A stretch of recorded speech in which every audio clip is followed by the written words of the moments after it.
کب ہوگا، امام مہدی کون ہیں اور کب دنیا میں آئیں گے، تفصیل سے بتا دیں۔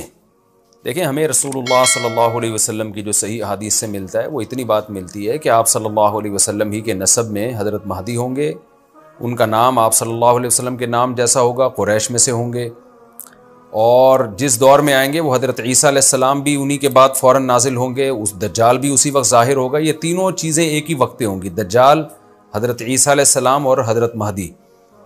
اور حضرت مہدی دمشق میں مسجد میں نماز کے لیے کھڑے ہوں گے کہ اچانک حضرت عیسیٰ علیہ السلام فرشتوں کے کندھوں پہ ہاتھ رکھ کے دمشق کے مینار پہ اتریں گے، پھر وہاں سے سیڑھیوں سے نیچے آئیں گے کیونکہ دارالاسباب میں داخل ہو چکے ہیں۔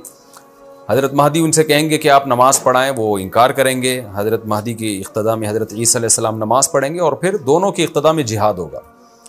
تو مجاہدین کے امام ہوں گے حضرت مہدی، اتنی بات ہمیں معلوم ہوتی ہے۔ چند باتیں اور ہیں روایات میں جو ملتی ہیں، یہ ہمیں ڈیٹ نہیں بتائی گئی ہے، سن نہیں بتایا گیا، سال نہیں بتایا گیا۔ اس بارے میں صدیوں سے لوگ پیش گوئیاں کر رہے ہیں کہ فلاں سن میں آئیں گے، فلاں سن میں آئیں گے۔ بڑے بڑے لوگوں نے پیش گوئیاں کی ہیں جو 100% غلط ثابت ہوئی ہیں۔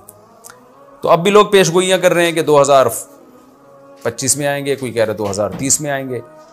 تو گورنمنٹ کی طرف سے کوئی پابندی نہیں ہے، کوئی بھی کچھ بھی کہہ سکتا ہے۔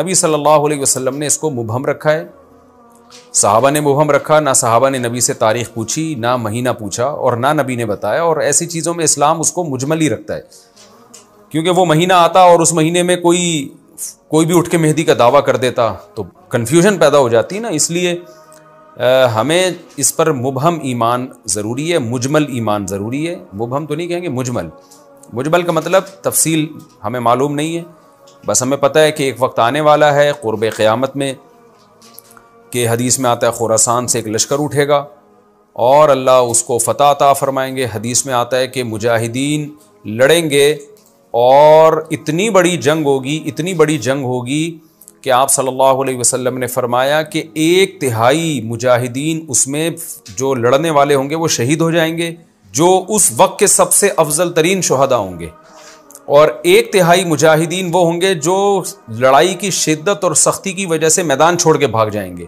یہ وہ لوگ ہوں گے جن کی اللہ کبھی بھی توبہ قبول نہیں کرے گا، اور 1/3 ہوں گے جن کو اللہ دنیا پہ غلبہ عطا کرے گا، کفر پہ غلبہ عطا کرے گا۔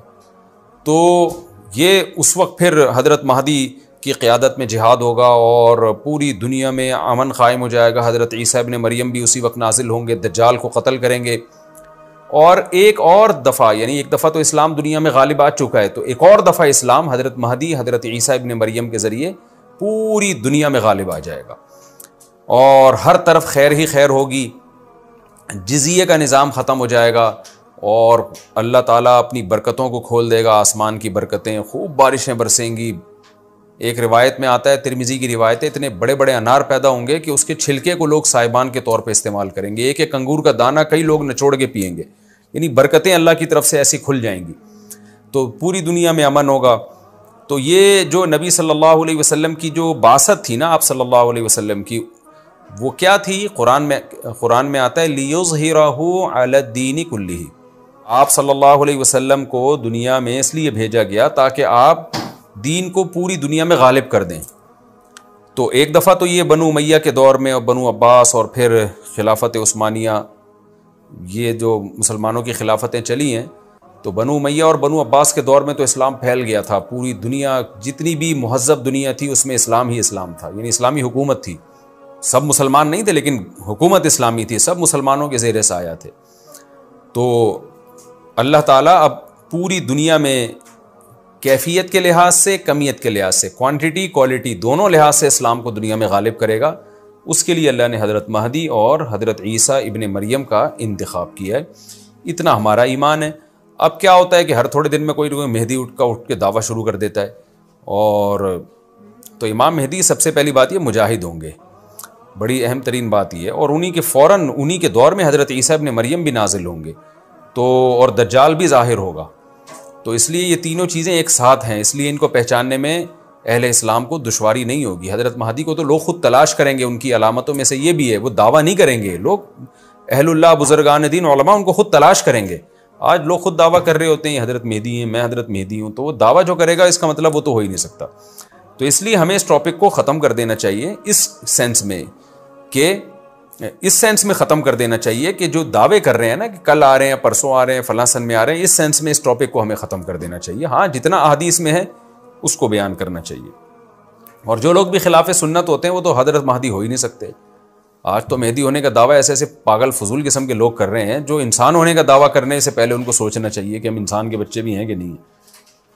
اچھا یہ بھی انہوں نے پوچھا ہے کہ کیا امام مہدی نبی ہوں گے؟ امام مہدی نبی ہوں گے یا صحابی؟ اس بارے میں وضاحت فرما دیں. نہ وہ نبی ہوں گے نہ صحابی ہوں گے، کیونکہ صحابی تو وہ ہوتے ہیں جنہوں نے اسی زندگی میں آپ صلی اللہ علیہ وسلم کو ایمان کی حالت میں دیکھا ہو. حضرت مہدی اور نبی کا زمانہ تو صدیوں کا فاصلہ ہے اس کے درمیان.